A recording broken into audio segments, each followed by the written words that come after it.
What you see and hear is a tree stump wrapped in leather. Foley artist Marco Costanzo of C5 Sound thought of this innovative combination when he had to make the noises for Manny the Mammoth in Ice Age. It helped capture the sound of a massive creature stomping on the ground. Marco needed to make sure he got an object that accurately captured not only this creature's weight, but also the pattern in which a creature of this size would walk, in this case, heel to toe. Foley artists use objects to create sounds based on a character's movements and interactions. We have to make sounds that embellish their movements. Marco's done Foley sounds for movies like Goodfellas, Crouching Tiger, Hidden Dragon, and The Big Lebowski. But mimicking the sounds of animals isn't as easy as woofing or purring, though he can do that too. Picking the right sounds involves carefully examining both objects and surfaces. Take horses galloping, for instance. A pair of plastic coconut shells could certainly do the trick, but when it came time to make the horse sounds for a movie like 2010's True Grit remake, I use rocks because you can hear the sound of the impact. When you're using coconuts, yeah, you might hear that little click.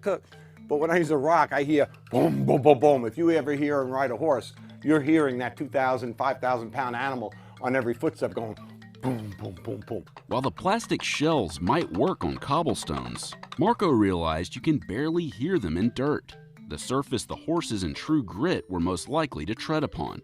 I'm not going to use the typical coconuts because there's no weight and you don't really even hear that cavity sound.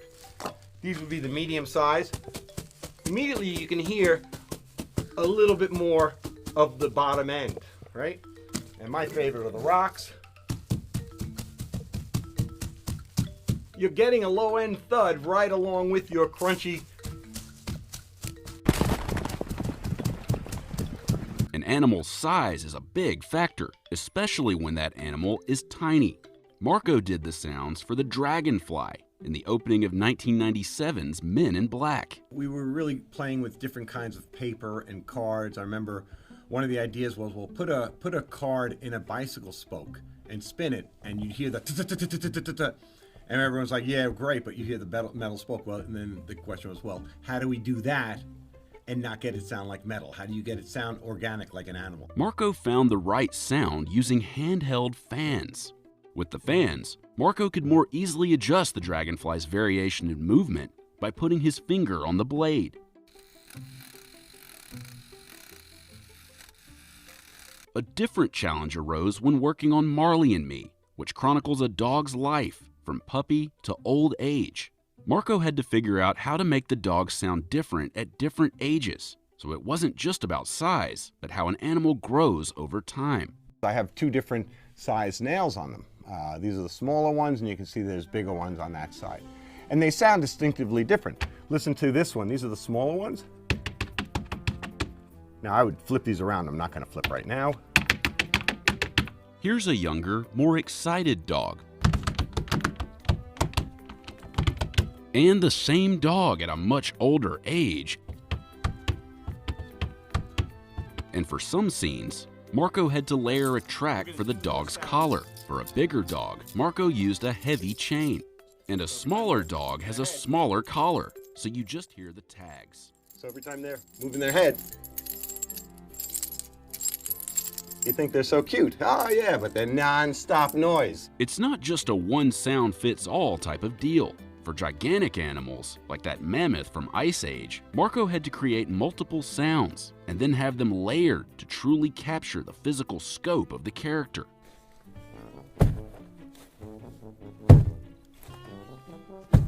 When we went to do a second track, picked up a bunch of grass, and at the same time we rolled this. Then he added some pebbles and twigs to capture things the mammoth might be stomping on.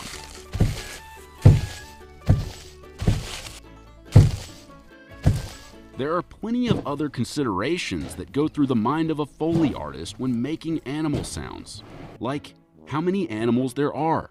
If I was doing a single bird and it was flying, I'd be like, in rhythm, fast, taking off, A flock of birds, I wouldn't even use feathers. I would probably use gloves for that.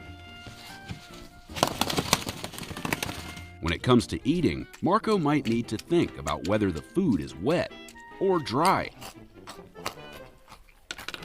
or whether the animal has a snout. For example, if it's a horse chewing celery. I put my hands up to here because you get a little bit of a cavity there. And it's those cavities that sell the sound. On some occasions, if a digital library won't do, he'll also have to do the vocals himself.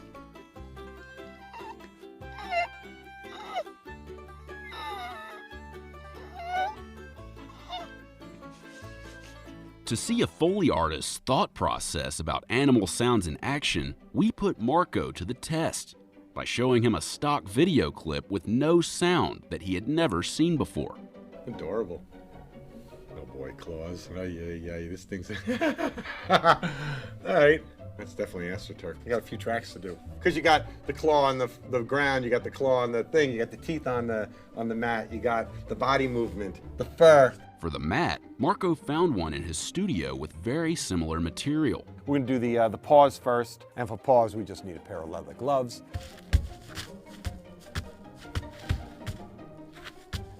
For the lion's teeth, he used this small block of wood with nails drilled into it, which he created for the tiger in Life of Pi. One more time. Gotta work on sync. He brought back the wood block for the cub's scratching.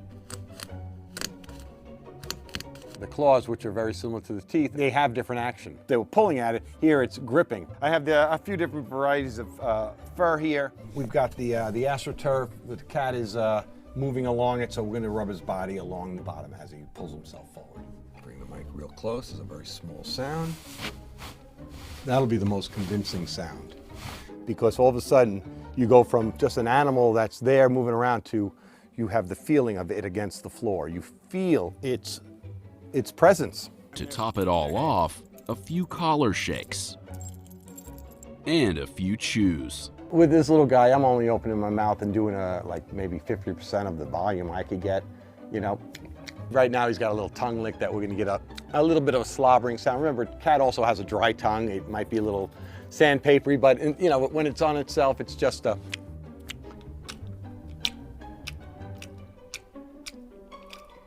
Then, a Foley mixer watched the footage and layered it all together.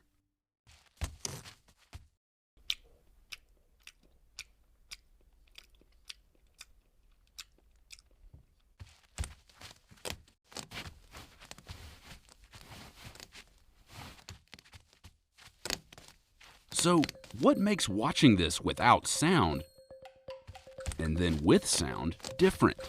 The sounds that we make brings you into the personality of the animal. You become closer to it. You want to give it a personality, you want to give the sounds a personality, and you can do it by its sound movements. That's what Foley artists do. We give